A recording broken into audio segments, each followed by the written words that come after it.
Hi class, welcome to our lecture for Wednesday, April 24th, 2024. As I continue to recover, the reason we'll be doing it by video today is in case I have a coughing fit, I can just hit pause, which will most likely happen. And then I can keep going and it won't interfere too much with our presentation. Again, sorry about that. So let's begin. This final unit is on the U.S. Civil War, which was fought in the beginnings of in the beginning part of the year of 1861 until April 1865. We're going to kind of get to learn the main parts of it, its background, how it's different, and then the battles, and how one side moved eventually towards victory. But then a good half of the chapter is also about what's going on alongside the war, mostly in the north, but also in the south, as this is a big pivot moment for the United States of America, that's for sure, in many ways. As I suggested earlier, the opening story is about Marcus Spiegel. He volunteered in 1861 when there were people who were volunteering at the beginning. He was Jewish, he was German, and he had migrated to Ohio, where he had married into an American family. And so he joined because of opportunities that he thought, but also because he was driven by a patriotism that if the United States of America, which he identified as the northern part, needed you, then you rose and defended it. So he went through the war from 1861 for many years, stayed in the army, and saw the destruction that it provided. He was sombered by that, but he stayed fighting. And that word, freedom or liberty that we've been working on in this class, drove him. Now, he did not necessarily see that as something that slaves or post-slaves might need at first, but over time he began to transition towards a more abolitionist point of view. And so by the end, he wanted slavery to be destroyed and the slaves to be set free. And so this story was chosen by the author because it mirrors what a big chunk of the North is going through during the Civil War. They start with some sort of preserve the Union type motivation, and it transforms into more free the slaves from the very unfree system that they find themselves in. As the book will show you, and you read on page 519, if you have the edition that I assigned in class. In January 64, he wrote, "Since I am here, I have learned and seen the horrors of slavery. You know it takes me long to say anything that sounds anti-democratic, which means against the Democratic Party.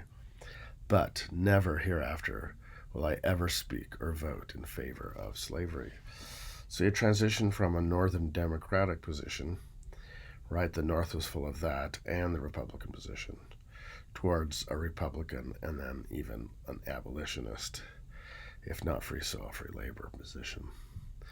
In May 64, he died in Louisiana, of course, along with hundreds of thousands of Americans who die in the Civil War.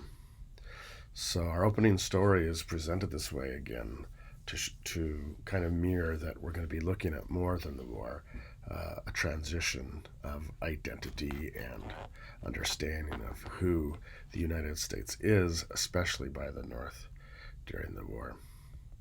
As I already went over, the bluer states are the ones that seceded before the attack on Fort Sumter, after the election results were tallied, and the light blue and gray states made their decisions after Fort Sumter. And as I mentioned, Missouri, Kentucky, a portion of Virginia, we call West Virginia now, Maryland and Delaware, were on the side of the Union.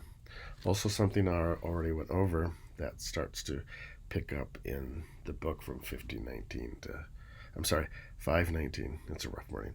519 to 520 is this idea of the overwhelming material and human advantages that the North has.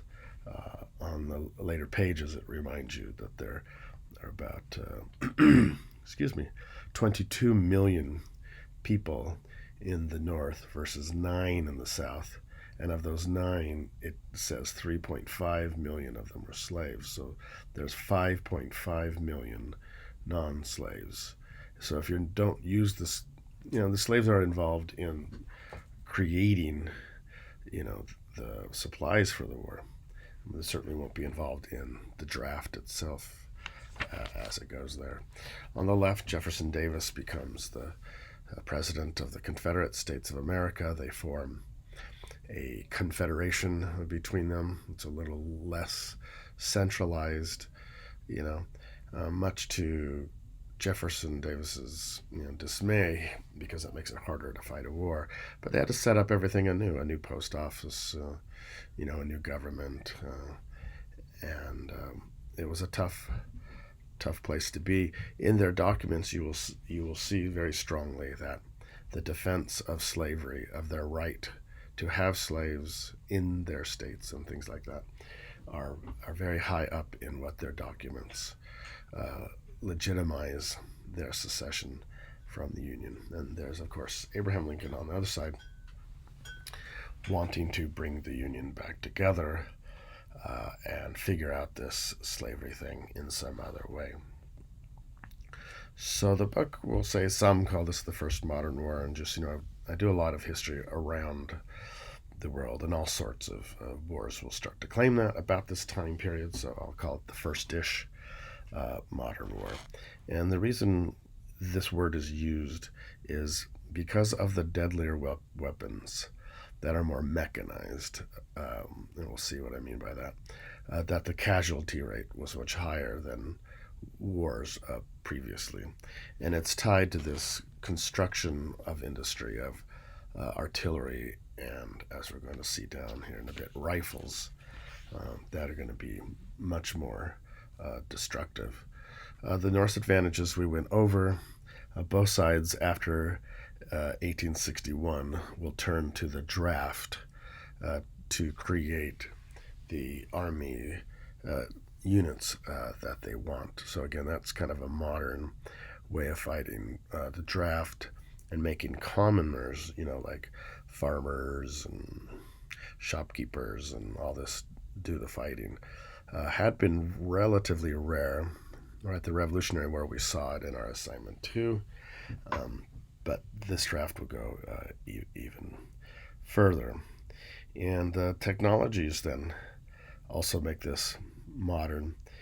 And if we were to pick one technological shift, it would be the creation of a rifle, right, that's been grooved or rifled to spin the bullet, right?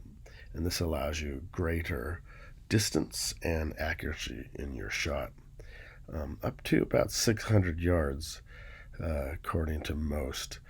And what this does, it doesn't kind of explain it in the book, but I hope you can see that means if you are attacking defensive positions, you've got about 500 to 600 yards where you are in range of the infantry that's firing at you.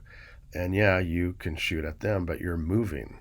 And so the defense will have a great advantage from this and many, many other things. So there'll be like a 500-yard space of territory where the casualties endured by the attacking forces will be very, very high.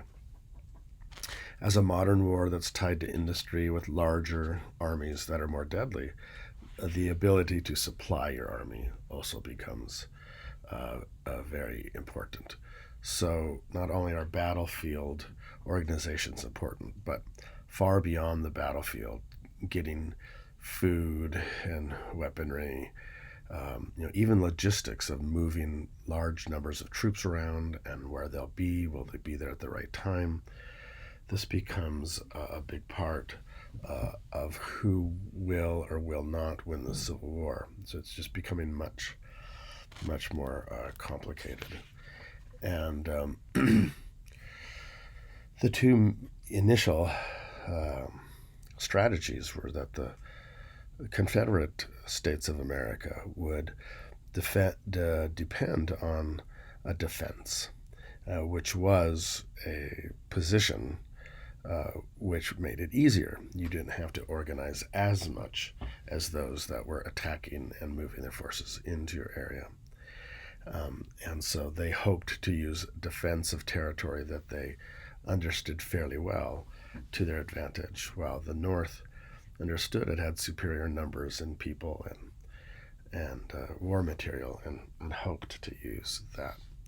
On the right, for example, we have an example of volunteer or drafted soldiers in Virginia. And if you were to be able to zoom in on them, you don't need to, but there'd be a variety for the South of mostly non-slave holding yeoman farmers, or those who have odd jobs in the countryside or maybe in a city. And then the officers, if you could find them, most likely would come from a family that was more well off, who might have some slaves or a lot.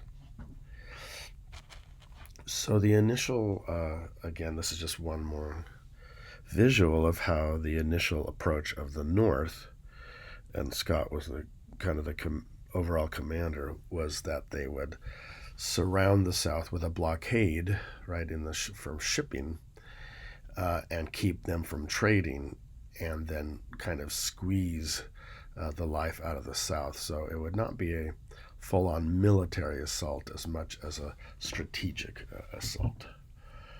And so in summer of 1861, a few months after war was declared, we see the first Battle of Bull Run, or it is also called the Battle of Manassas, the first Battle of Manassas. For your information, the Union, the United States from the North, would refer to battles by a geographic feature that was nearby. In this case, there is a creek, Bull Run, while the Confederate States refer to battles by the town name that is closest to them. And you can see in red on this in the middle is where Beauregard is with the most of men. That's at the Manassas Junction. So this was the first battle. Not everyone knew what the Civil War would be like yet, of course. And the Union forces were going to, if you look at the map, the big circle, the blue ellipse, if it goes down to Manassas Junction and is able to take that, then that is able to protect Washington, D.C. from any attack along that railroad line. You see that kind of line with the around it, going from Manassas to Alexandria. That's a rail line. And if you can get that junction, then that keeps Southern troops from being able to go from the left side of the map to the right side of the map easily. Notice that in the left side, Shenandoah Valley, Johnston is there, and they're kind of protecting the left side or the left flank of the main army. And the main army is where it is because down below where the gray box is, moving that direction, is where the Confederate capital is. So the capitals are quite close together. So this was the first movement in July 1861. And you don't have to memorize it, but just kind of feel how the battle goes. I don't have my pointer or my finger today to point at the screen, but they will come down that railroad line, but a lot of the army will stay just above that line and follow the road and then attack down the road, as you're going to see. And so that's that group at the top of the second map. We're zooming in now and getting close to Bull Run. If you look, where I'd like you to kind of pay attention is you see where on this map it says Hampton Legion kind of in the middle, and you can see the Henry House Hill.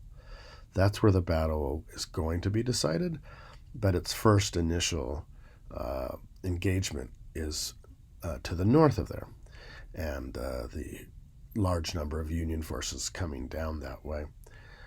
By the way, for those interested in this and are going to be in D.C. and want to go to some Civil War battles, I think I recommend going to this spot. One thing it will really do is show you how small this map is, and that the people involved in the Civil War in this battle are really, really close to each other. I'll show you a picture in a bit. But also, that Warrenton Pike, which you can see kind of cutting through the middle of the map, moving up and to the right. If you approach the battlefield from on Warrenton Pike, that's still a road today, as is the Manassas Sudley Springs Road, right? Your cars will be on these roads. If you go up a little bit further to the right, there's a CVS pharmacy kind of at the top of the hill. And in the parking lot, you'll see a little circle monument that was the observation post for the Union Army. So they were at the top of the hill to the right, observing with their, binoculars or telescopes or whatever you want to call those single ones, and trying to call in or deliver information. Of course, they couldn't call it in on radio at that time. So anyway, back to this beginning, the Federal soldiers are coming in blue from the top. They either make a lot of noise, or you can see the glint of their weaponry in the sunrise, as the poem goes. But at any rate, Beauregard's troops engaged them over there at Matthews Hill, and there's a lot, and that's when people find out what the war is going to be like. Some people had accompanied the Union forces, yes, even in carriages, and bringing picnics, so they could see what it was like, and they were going to find out that it was much more deadly than people had envisioned before. Well, at this first engagement, the Union troops are victorious in pushing them back, and I'll show you what happened next, but I just want to give you a picture of most photographs during the Civil War are taken after battle. They're not in the middle of it like today in video cameras. But to give you kind of a insight, in the background, you can see kind of a fence, and in the middle ground you can see a fence, and that's about how far away the forces are when they're shooting cannon and rifles at each other. So it's pretty close. And so I thought I would draw that in. You'll see another thing that happened. So as they come from Matthews Hill, you can see that on the upper left, that's where we were before, towards Henry House Hill, one thing happened, that's an interesting human story, was that the Union forces believed they saw cannon fire coming out of Henry House. You can see the gray block kind of in the middle that says Henry. That was a house. That's why it's called Henry House Hill. I know, fancy names. And so they shelled it with cannon fire. Unfortunately, there was an old lady who was killed in that building. She got her leg shot off in that process, and then she died later because they couldn't keep her from bleeding out. So just again an example of how civilians can get caught up randomly. She was an invalid, so she couldn't get out of the way. She was kind of stuck in bed.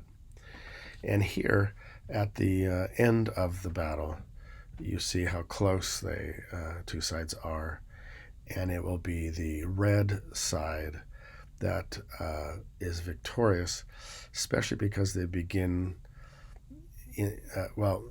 because they are overwhelming the Union forces. From their defensive positions, they're better suited. And again, if you go to the battlefield, they have bronze cannons set up, so you can see how close they are. And the Confederates forces win the first battle of Bull Run, and the Union forces take off. It's a rout, and in fact, many of the soldiers dump their gear on the way running up Warrenton Pike towards Washington, D.C., and the Confederate forces are more than happy to pick that up and add to their war material.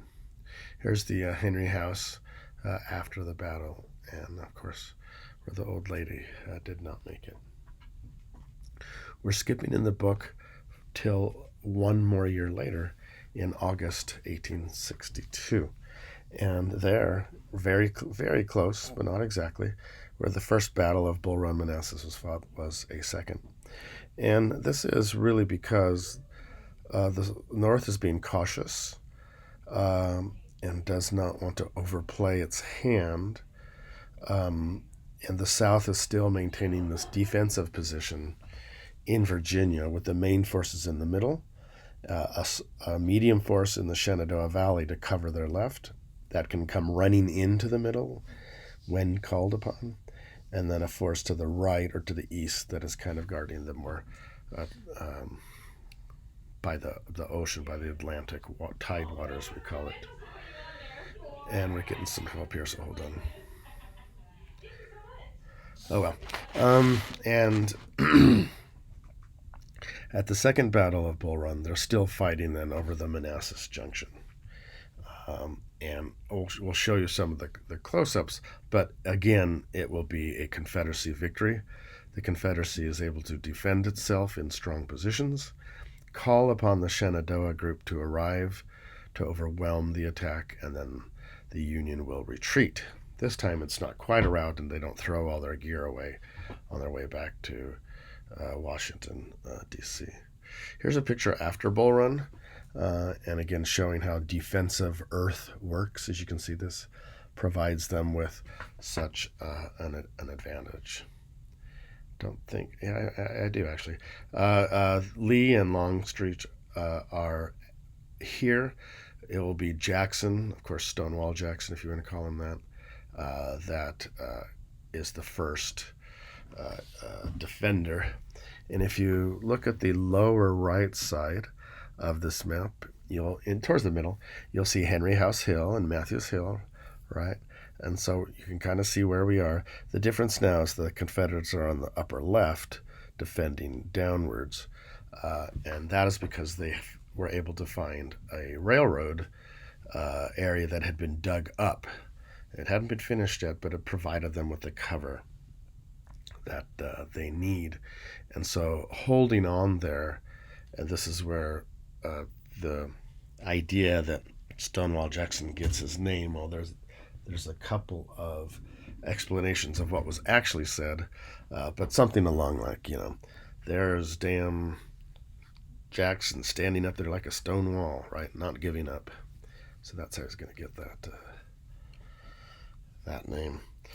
And they will be victorious, and the blue will retreat again to the right down the Warrant and Pike. Since in 1862, after this battle, the General Lee decided to move on the offensive now. This is something the Confederacy hadn't done for over a year, right? And he's hoping to do, if you remember in the Revolutionary War, it was the Battle of Saratoga, the colonist victory there that brought France into the war. And so Lee believes that if he can win towards the north, that Britain or France will perhaps recognize the Confederate States. And he's also hoping that Kentucky and Missouri will join the South if they can see the South is able to win the war. So at the Battle of Antietam, then he moves forward.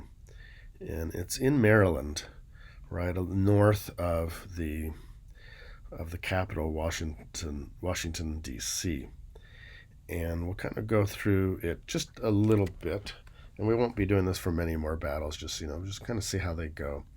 And so the Lee from the south, and they call it Sharpsburg, so you can see it down at the bottom, goes on the attack at Antietam.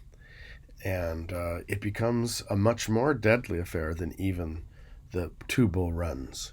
And there's the cornfield, which is a famous section of where the battle took place. Limited visibility, high casualties there. Here's a photographer along the road. If you see the Hagerstown Turnpike, then this is taken along that afterwards. Of course, those are all people who have perished in the battle. And as the North or Union forces keep moving and repelling the Southern attack, then the Southern forces are kind of on the defensive. And if you look in the lower and middle area, you'll see a line called the Sunken Road or the Bloody Lane.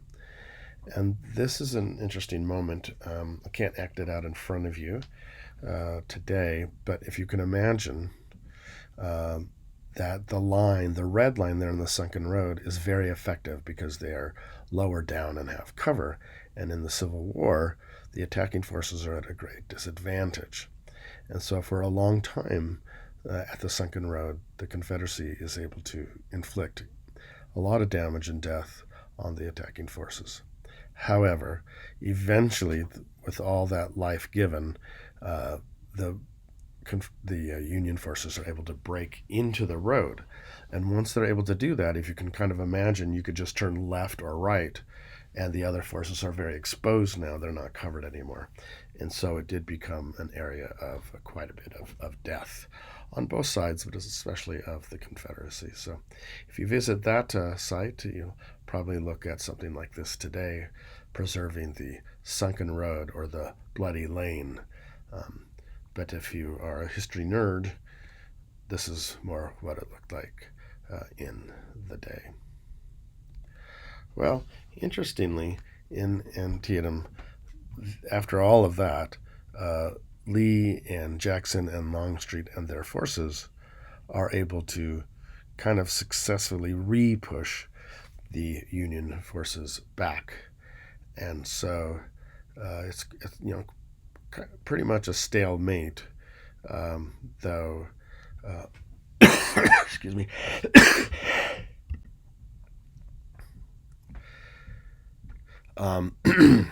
Sorry about that. But that won't be the case for long, as we're going to see near Antietam.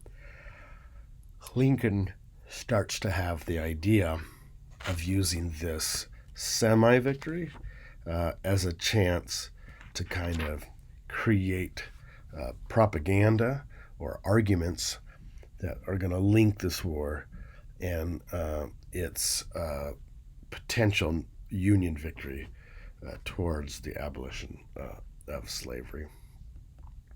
And some more still pictures after Antietam. Now, in the West, we're kind of going to jump around here just a bit, but in your book, In the West, it will show you some, or at least a map, of Union victories coming out of Kentucky into Tennessee. And you see Fort Donelson and Fort Henry and Shiloh. It's not listing all the battles, and some of the battles are Confederate battles, but for the most part, here by 1862, the Union's making good progress. As you can see, at the same time, from the sea, Farragut is going to start to take over territory in the West, the Western South, along the Mississippi River from New Orleans up. And eventually, from 1862 to 1863, those forces will be able to meet at Vicksburg. You can see that on the map, Vicksburg. And Vicksburg is important because it was the tiny bit of the South that was, tiny bit along the Mississippi River, let me rephrase that was holding on to repelling the Union forces.